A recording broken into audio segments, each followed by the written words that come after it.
Okay, so to change the gear oil in the front differential, I've got some rubber gloves to keep my hands clean. I've got my user manual with all my specifications and all that in it. Cordless drill with a socket attachment on there. This will save a little bit of time, make it a little bit faster so you're not wrenching away.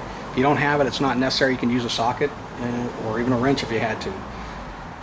I've got a 21mm socket for the filler bolt, a 10mm socket for the skid plate. You don't have to remove the skid plate. I'm going to remove the skid plate just because I think it'll make it a little bit easier. And then a 5mm Allen key for the drain bolt. You'll need a drain pan. For filling it, there's a few different ways to get this done. You could use a turkey baster or something like that if you needed to. I've got a funnel with a tube on there. You can pick that up at any auto parts store for about 10 bucks.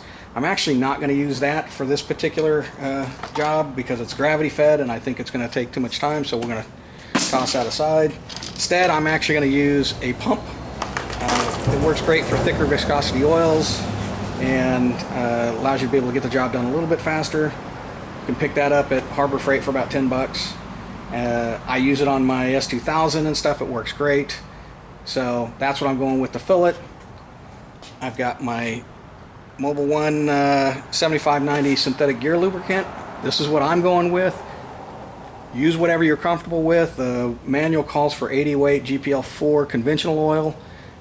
I'm going with the synthetic gear lubricant. It lasts longer. It's a really nice oil. I use that in my S2000 as well, and it works great. So that's what I'm going with, but you know, go with what you're most comfortable with. Then you'll need a torque wrench. You'll need either a single wrench that can go down to 7.4 Newton meters, or excuse me, 7.4 foot-pounds or 10 Newton meters. If you don't have a wrench that goes down that low, then you might need a one that does measurements in inch-pounds. So that's what you'll need to get the job done. So let's get started. Okay, to start on the differential, we're going to pull off the front skid plate. You don't have to. There's actually a drain hole underneath the skid plate, or through the skid plate right here, where you can get to the drain bolt and stuff. But to make it a little bit easier, we're going to go ahead and pull off the skid plate, make everything accessible, and that'll make it a little bit easier to film some of the stuff as well. Okay, there are a total of 6 bolts holding on the front skid plate. So there's 2 on the very front, and then getting under here, you'll see there are 2 right there, and then 2 more all the way back here and over there. So we're going to pop all 6 of those off right now real fast, so that way we can get to everything.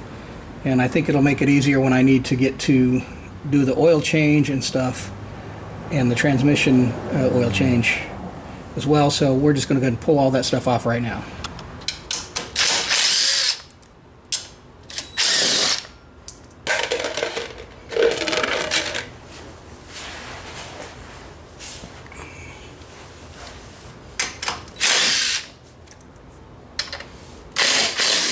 Okay, interesting point to note is that the last 2 bolts that made up with the center skid plate have a longer shank on the end than the other ones. So keep track of that so you can see them better. Keep track of that so that way you can put the right bolts back into the right spots. Okay, with the skid plate out of the way, you can now get in here and see everything really close. So right here is your filler bolt. That's the 21mm. And then underneath, right here, is your drain bolt. And that's the 5mm Allen key. So we're going to drain this and fill it up on top. So in order to drain that, let me grab my Allen key and socket and pop that sucker out. Okay, I'm going to actually remove the filler bolt first.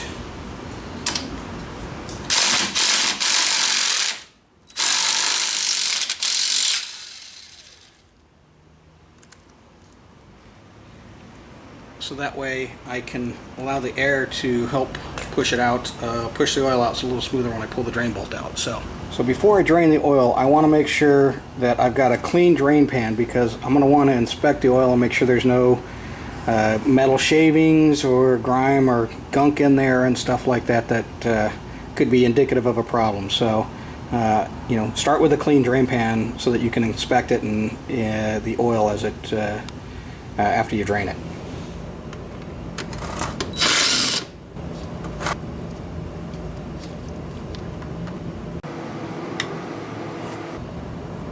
Now there shouldn't be a ton of oil in here. I think it's 0.18 quarts or something like that. I'll look at the manual before I fill it up. We're going to let that drain. It looks really actually good.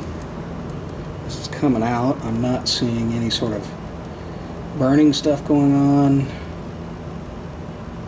I don't see any shavings or anything in there, but we're going to look at it a little bit closer here as it finishes. Okay, so while the oil is draining, I went ahead and cleaned up the drain plug just to make that get ready to go put back in.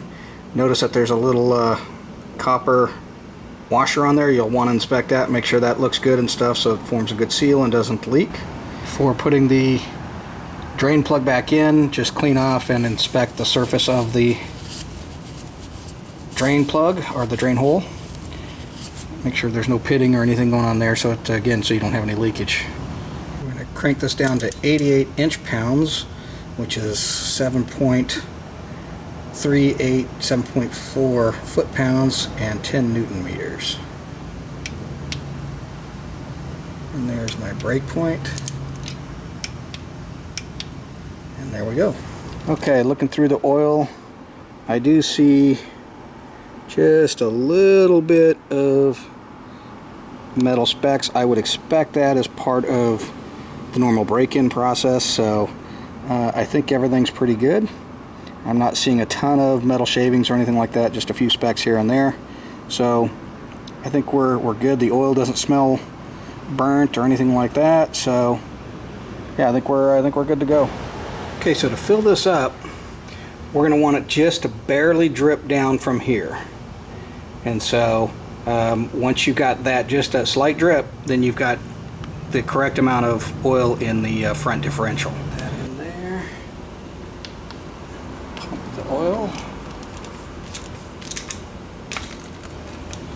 Okay, with the oil topped off, we've got cleaned up the filler bolt and inspected the surface of the filler hole to make sure that was good. I also checked the brass washer, so everything looks good there. So I've got the filler bolt back in.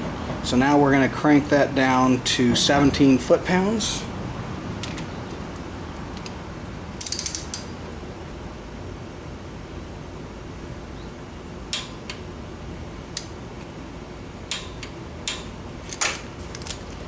And we're done. So that's pretty much all there is to doing the front differential. Obviously I need to put the front skid plate back on, but I'm going to clean a few things up while I'm down here and got that off.